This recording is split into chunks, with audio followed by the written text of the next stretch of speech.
Sa gitna ng naglalagablab na sagupaan, may isang pares ng matang hindi nakatuon sa mga atake, kundi sa kulay ng mga emosyon. Mula sa itaas, nasilayan ni Jack ang nakakamanghang pagsabog ng emosyon ni Kaka at Mr. Fogg. Sa kanyang paningin, hindi ito simpleng laban. Isa itong kalawakan ng nagbabangga ang bituin. Para kay Jack, ito ay sining. Isang obra na bihirang ipagkaloob ng Diyos. Ngunit sa sandaling iyon, may dumating upang guluhin ang kanyang pinapanood. Sina Cockatrice at Cerberus, mga kaibigang handang sumuporta kay Kaka. Subalit, isang aninong maitim ang bumagsak sa kanilang harapan. Si Jack, wala ang kanyang ngiti. Sa halip, naroon ang matinding gigil. Hindi niya hahayaang masira ang pinakamagandang eksenang nasaksihan niya. Kung nais nilang manghimasok, siya ang haharap. Habang patuloy ang banggaan ni Kaka at Mr. Fogg. Isang bagong laban ang sisiklab. At kapag tuluyang kumilos si Jack, handa ba silang harapin ang tunay na halimaw na ginambala nila sa gitna ng kanyang panunood? Ito ang tatalakayin ko ngayon, kaya kung handa ka na, Terren at simulan na natin. What's up mga Coops, Manga Moto nagbabalik. Record of Ragnarok spin-off, Jack the Ripper Case Files Kabanata 58. Family. Sa umpisa ng kabanata, ang unang bumungad ay ang dagindong ng mga kamaong nagbabanggaan sa baybayin. Ang alon ay tila umatras sa tindi ng salpukan, dalawang anino ang walang humpay na nagpapalitan ng atake.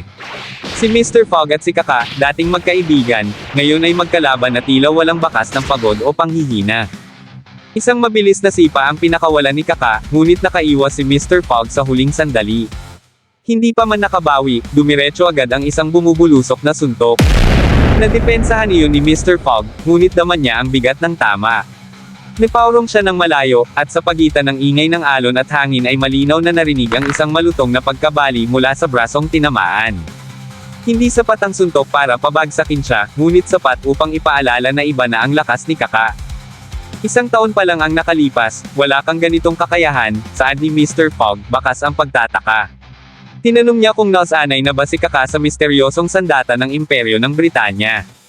Mariing umiling si Kaka. Hindi raw iyon dahil sa anumang sandata. Pinili niya ang landas na ito, sariling pasya, sariling paninindigan. Napakunot ang noo ni Mr. Fogg. Kung ganoon, bakit niya ipinaglalaban ang Royal Dragon? Ipinaalala niyang ang mismong imperyong pinaglilingkuran ni Kaka ang minsang nagpahirap sa kanila. Hindi ba't mas nararapat na sila ang kalabanin?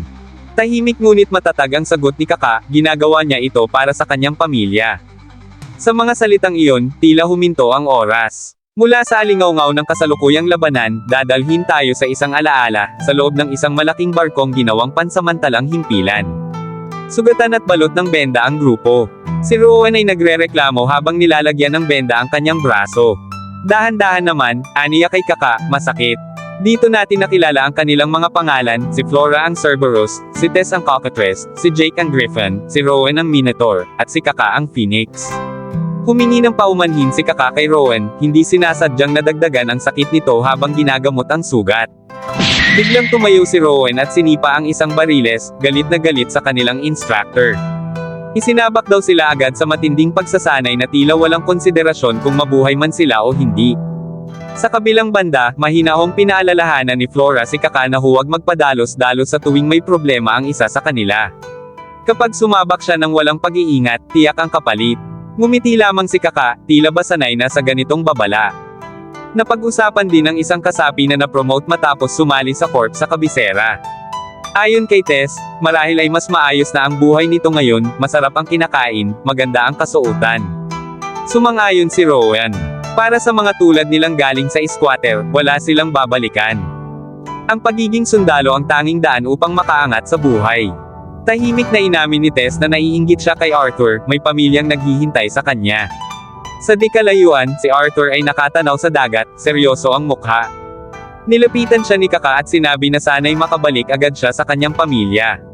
Ngumiti si Arthur, tila kumapit sa pag-asang iyon. Ngunit ang alaala ay hindi nagtatapos sa payapang dagat. Sumunod ang imahe ng apoy, guho, at sirang pasilidad. Nagising si Kaka sa gitna ng abo at usok. Malinaw sa kanyang alaala ang sandaling pinagbabaril sila ng mismong mga nagsasanay sa kanila. Tinamaan siya ng maraming bala, ngunit buhay pa rin siya. Hindi niya maunawaan kung bakit. Sa harap niya ay isang figura, si Zachariah, ang nooy chief scientist ng Royal Dragon. Ipinaliwanag nitong hinukay niya ang mga inilibing na katawan. 5 lamang ang kanyang nailigtas, sina Flora, Tess, Jake, Rowan, at si Kaka. Agad hinanap ni Kaka si Arthur. Wala ito roon. Sa mabigat na tinig, sinabi ni Zachariah na mahirap man paniwalaan, ngunit tila nakataka si Arthur mula sa hukay ng mag-isa. Kumapit si Kaka sa posibilidad na iyon. Sa sahig, umiiyak si Rowan.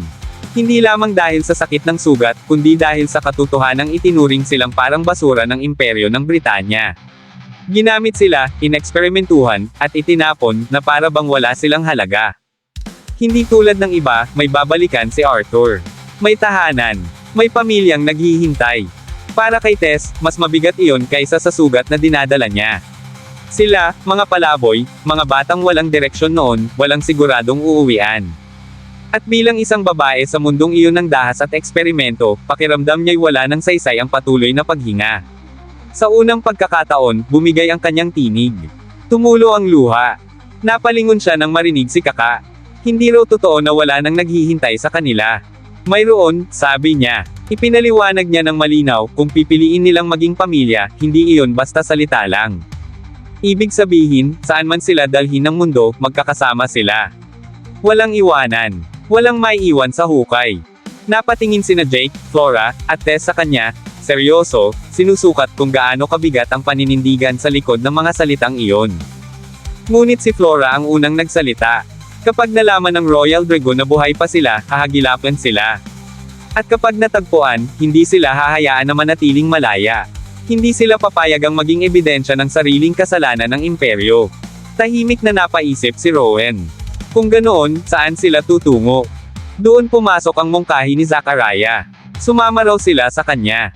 Mag-infiltrate sila sa loob ng Royal Dragon, hindi bilang mga biktima, kundi bilang mga aninong nagbabalak. Natigilan ang lahat. Sa ngayon, isa lamang siyang chief scientist ng Project G. Wala siyang kapangyarihang pigilan ang nangyari sa kanila. Ngunit kung makakaakyat siya sa mas mataas na posisyon, kung makakahawak siya ng tunay na impluwensya, darating ang araw na mababago niya ang pamumuno ng imperyo ng Britanya mula sa loob. Kailangan niya ang kanilang lakas, ang kanilang mga abilidad. Kapag naisakatuparan iyon, gagawa siya ng lugar para sa kanila sa mismong bansang muntik nang magtapon sa kanila sa kamatayan. Nagpalitan ng tingin sina Tess at Flora. Mapanganib, halos imposible. Ngunit nagsalita si Kaka. Kung sasama sila, paprotektahan niya ang mga ito. Hindi bilang kasamahan lamang, kundi bilang pamilya niya. Doon tuluyang ngumiti si Tess. Maganda raw pakinggan ang salitang iyon. Pamilya. Para kay Rowan, ang ideya ng pag-angat mula sa pagiging eksperimento tungo sa pagiging may kontrol sa sariling kapalaran ay tila apoy sa dibdib.